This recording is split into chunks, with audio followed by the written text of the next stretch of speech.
Learning and the UK company Looop, whose clients include Klarna, the Financial Times and ASOS, is a leading player in the field. It yesterday agreed a $20 million takeover by 360Learning, the French edtech company whose backers include the Japanese tech investment giant SoftBank.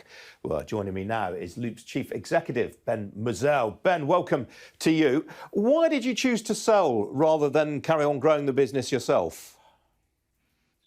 Yeah, thanks. Look, that was certainly an option, given we've been doubling, each of the past couple of years. But I guess it's the way you look at it. In the way that we've structured the deal, we don't see it as selling up. We see this as positioning us for the next phase of growth, and certainly looking forward to that.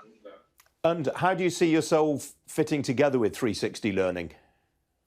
Well, the deal happened quite naturally. We are approached a lot over the last couple of years, and nothing really felt quite right. But this was quite organic. We share a shared view of how learning and development can improve organisations' productivity and performance. So we think that our products and our approaches are quite complementary, and 1 + 1 = 3 there. And from a growth perspective, 360Learning recently raised $200 million through a combination of VCs that are quite enviable in Sumeru, SoftBank and Silver Lake. So we think that they're pretty well positioned for expansion and growth. Absolutely. As you say, they've got some fairly deep-pocketed backers. Presumably that's going to open a few doors for you.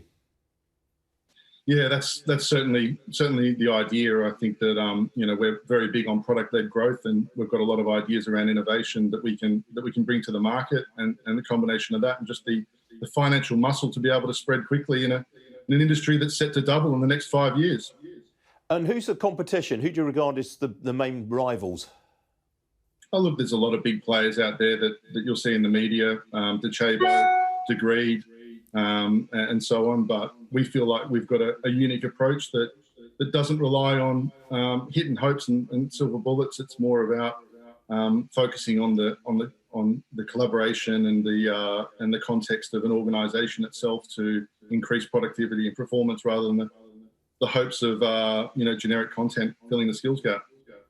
I mean, it's interesting. You've just said that you think the market's going to double in size over coming years. But I mean, do you really think that's the case? I mean, obviously, e-learning must have benefited from the pandemic. But is there a danger it sort of peters out once people return to the office? Oh, look, I don't think so. I think that the world has changed a bit. You're talking about the Great Resignation, and that's, the combination of that and remote work has given people choice. And you're seeing that in the property markets with where people choose to live as well. So I think that organisations will continue to double down on the experiences that they create for their employees. Number one, to retain them, but two, to increase productivity. It's just a must. And for people who are unfamiliar with how you deliver e-learning, give me an example of the sort of typical things that you do. So I guess, with Loop, we help both the L&D teams to scale their impact by automating routine jobs so they can focus on performance and, not admin, solving the biggest problems in the organisation. And then from the employee's perspective, we start from the basis that no employee actually wants to sit in the learning platform and swan around and try and find something. We believe that they're busy trying to do their job. So our automation technology also has integrations to all of the tools that people use at work, whether it be Slack, Teams, email, text message, and we enable our customers to bring the information to the users at the times that they deem most relevant. So rather than overwhelm them by giving them everything they could possibly need on their first day or their first week, for a new starter as an example, we allow them to dose that over a period of time. All right, Ben, got to leave it there. Good to see you, and thanks for joining me at such an unsociable hour. Appreciate it. Thank you.